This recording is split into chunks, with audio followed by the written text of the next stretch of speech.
Shalom, shalom, shalom. This is Brother Abraham back with another lesson. First and foremost, I want to give you praises, honor, and glory to Yahweh, Bahashem, Yahweh Shai, Bahashem, Rakha HaKadosh. Double honors goes out as always to the apostles and elder bishops of Great Millstone who rule well, and peace and blessings to the elect, man. So, I think I'm going to title this lesson, Can you take correction? Right? Because taking correction in this thing, man. And listen, I don't know a single brother, and I'm talking about even not to put people out there, but it's just facts, alright? Even people over other people, man. I'll say it like that. Everybody gets corrected, man, at one point or another, because we're not perfect, man. And correction is only to improve you. It's not to put you down. It's not to make you look stupid. All right. If it's done accordingly, if it's done properly, all right. Like, correcting a man doesn't mean calling a man out in a video on in a lesson on the street or something like that. That's not correcting, man. That's being an arsehole, basically, if I want to keep it real. But a man, talking to you as a man and telling you you're going off, right? There's nothing wrong with that. And listen, I'll say this as well. Even the apostles, man, they're the rulers, man. They're the leaders of Israel, man. As far as we're concerned in GMS, and that's factual, man. That's the truth, right? They openly rebuke people, man, but they have to openly rebuke them, the people that they openly rebuke, because those people that they're openly rebuking are openly going off. So it has to be called out publicly, man. Right? But getting back to the point, man. Can you take correction, man? This thing of ours, is about learning how to be a man, and a man understands how to take correction, man. All right. It's not going to be a painful thing to, man, because you're going to want to better yourself, right? That's the whole point. You're going to want to improve, man. And if you're doing something that's off, you should be told about it. You should be able to accept it and move on and change from that, man. Change your stance, your position, and your ways. All right. This is what this whole thing is about: improvement. Getting better, man. So let's read this Proverbs chapter 9 and 8. Reprove not a scorner, lest he hate thee. Rebuke a wise man, and he will love thee. That's right. Many times, whether it's been myself or other brothers getting told what's up, respectfully as it can be. They've always thanked the person doing it for the correction, man. All right. Because that's the right way to do it, man. Because we understand why it's happening. We understand it's for our betterment, not to put a brother down, but to improve a brother, man. Right? Verse 9 says, "Give instruction to a wise man, and he will be yet wiser. Teach a just man, and he will increase in learning." You see. So it's all about increasing in learning, man. Becoming wiser. It's wisdom, man. Rebuking someone when they're going off is giving them wisdom, showing you, look, it's like your children, man. You rebuke your children when they're doing something wrong, or when they're going off. You rebuke them to put them right, to get them right. You're not rebuking them so they can go off and do something even worse, or go off and just be even more foolish. It's to give them instructions on how to be smarter, to be wiser, man. And here's one of the reasons why we take that rebuke, man. It says the fear of the Lord is the beginning of wisdom, and the knowledge of the Holy is understanding.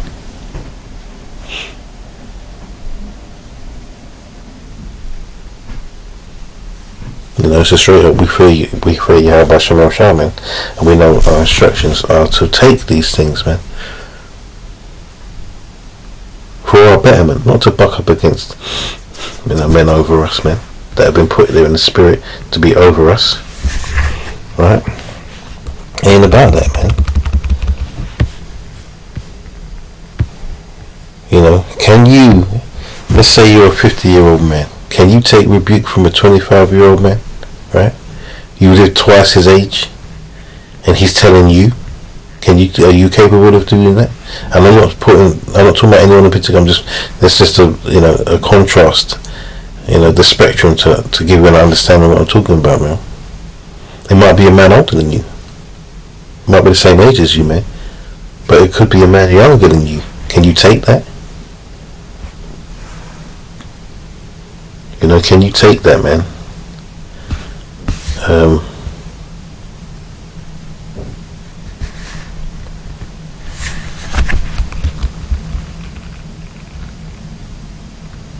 What was that?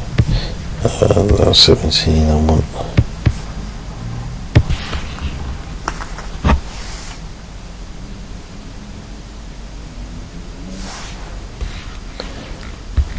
And I'm going to make a point as well on that note. Let me get another page.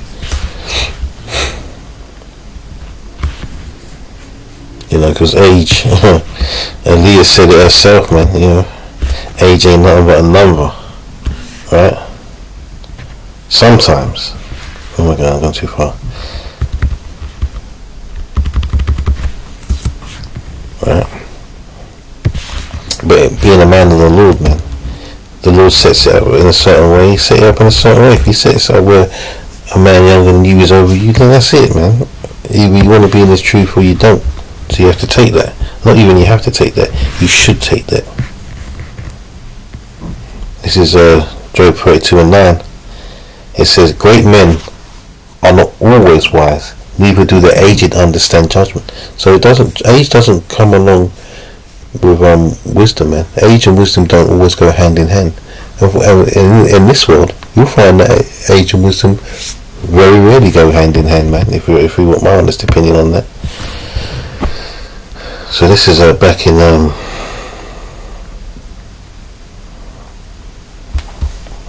Proverbs 15 and 10. It says, "Correction." Let me get it up there. "Correction is grievous unto him that forsaketh the way, and he that hateth reproof shall die."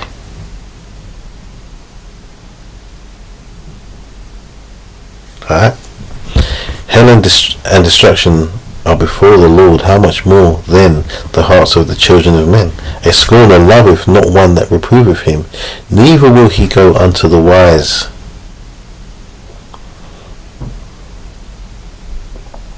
Alright.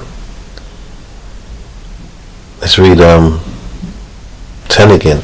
"Correction is grievous unto him that forsaketh the way, and he that hateth reproof shall die." Reproof is to give you more options at living, man. To put you on the straight and narrow. Now, why do you think people say straight and narrow, man? It's misconstrued as a saying, right? The straight and the narrow way is the way of difficulty and singular, right? To enter what into the kingdom, man.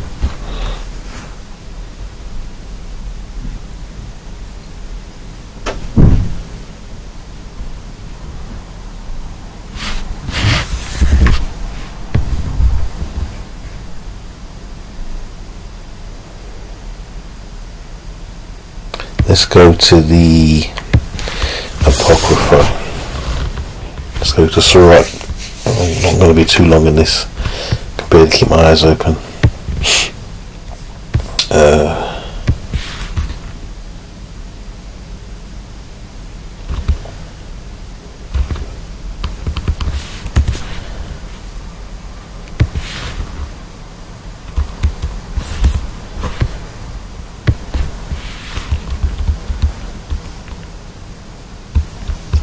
Alright, so Sirach or Ecclesiasticus in the Apocrypha, it says, this is chapter 21, it says, "There is a reproof that is not comely. Again some man holdeth his tongue, and he is wise. Right? So sometimes, sometimes, you don't need to say hurtful things, man. Alright, that's another part of it. Let's say you're over, you're over men in your camp, man, and someone does something that might not be the right thing, but it's not. There's levels, man. Some things you can look at it and say, you know what, it's not that deep. You don't have to get on everything. You don't have to jump on everything that a brother does, man. Right? If you're over that brother, man. Alright? Unless it's a continual thing that causes problems, you have to jump on everything. Alright? Because then they become tyrannical, man. And that ain't right either. Alright? That's what it says again. Someone hold his tongue. He is wise. There is a reproof that is not coming, man. So sometimes you don't need to say shit on a brother, man. Or sometimes you can let things play out. Because like I said, there's levels, man. Alright, so what a brother's doing out here, could be, if he's doing something that's detrimental to him and the camp and brothers around him, then yeah, man. But if it's just a minor thing that, we're in the flesh at the end of the day, man. We're not perfect, man. You don't want brothers to start thinking you're a tyrant, man. Because that breeds contempt. But verse 2 says, it is much better to reprove than to be angry secretly, and he that confesseth his fault shall be preserved from hurt. How good is it when thou art reproved, to show repentance, for so shalt thou escape wilful sin. Right. Someone's calling something out on you, man. Repent from it, man.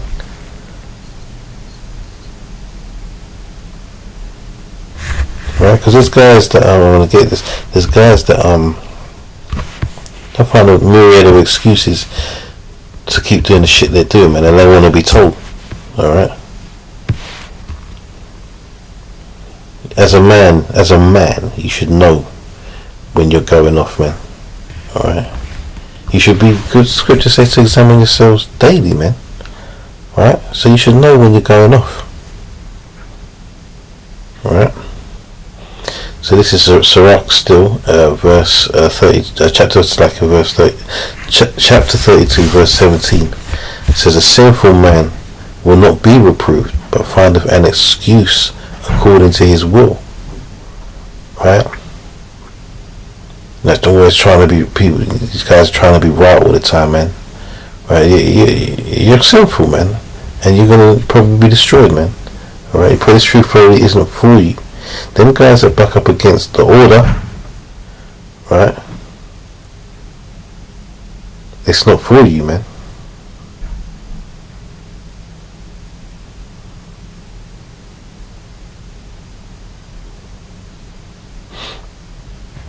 And even the scriptures say that, let's get it. There's no talking, let's get it. Let the scriptures do the talking, man.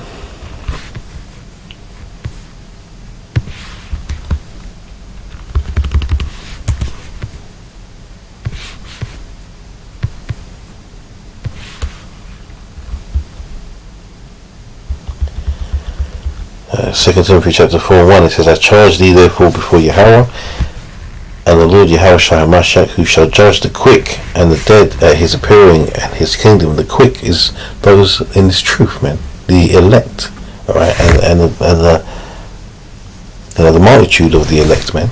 Right? You have the 144,000, and you have those destined also for salvation. Those are the quick, man, and the dead are the rest. Right? Those the rest that couldn't take, because when you're out on the streets or you're doing these lessons, man, and these other jakes that they were listening to, that's rebuking them, man. They're being rebuked because they're being called out for their sins, man, their wickedness. Are you going to turn back from that? You're going to hearken to this word, or are you going to continue doing what you're doing, man? So they're being rebuked, man. Right? They're the dead. Right?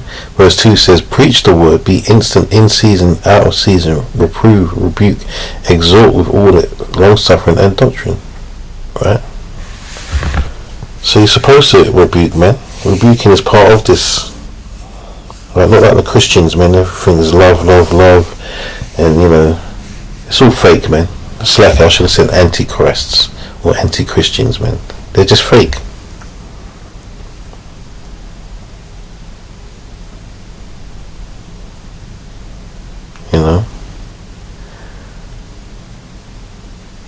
Can you take being told, man? That is the question of the day. Because that's one of the first things you got to learn, man. I remember, I'm not going to go into details, I can remember probably the first time, being in an orderly camp where I was, told about certain things, man, in a certain way. And you got to gird up your loins in this thing, as the scripture says, man. You got to take it like a man. But certain men get offended and shit.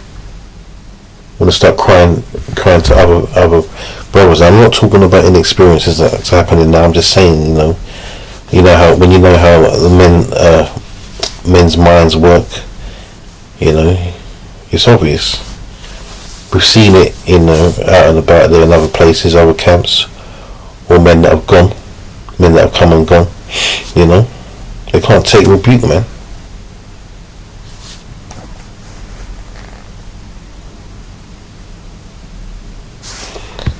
Let's get one more. It's not going to need to be long. But think about it. You got to think about these things, man. And look, the best way to not get rebuked is to keep your nose clean at the end of the day. But sometimes you can do something unwillingly. Remember, the man's going is of the Lord, man. Alright? So you can do something, and next thing you know, you don't even know that you've done something, man. But you're getting told, man. Can you take it? Look, I'll say it like this. Like I say this without mentioning any situations or any names, man. But when you are standing amongst men, and maybe someone's getting called out for some bullshit that they done in the camp, man.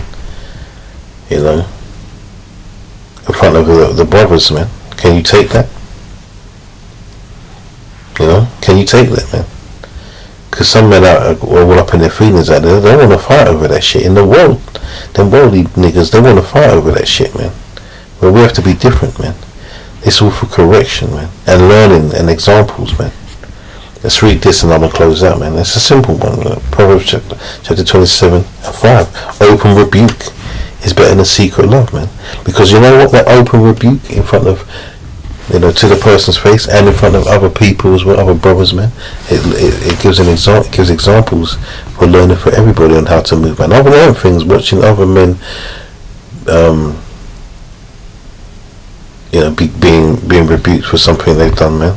Maybe something they've said, or they've just done something off, and maybe brothers have learned from maybe me being rebuked, man. But it's all set for examples, man, for our learning. Anyway, Lord willing, this was edifying, man. I'm gonna close out with that. Man, give all praises, honor, and glory to Yahweh, Bahasham Yahweh Shai, Bahasham Racha Kodash. And peace and blessings to the elect, man. Shalom. And also, before I close, let me just one more time give double honors to the apostles and the elder bishops of Great Millstone who rule well. Right? The masters of rebuking. And it's all for love, and it's all for correction, and all for doing things the right way. They even, and I will say this, they call it other camps, man, and they always maintain that it's not about hate. It's about what's right. It's the truth. Right? It's about being true to this word, man. So on that note, I will say shalom.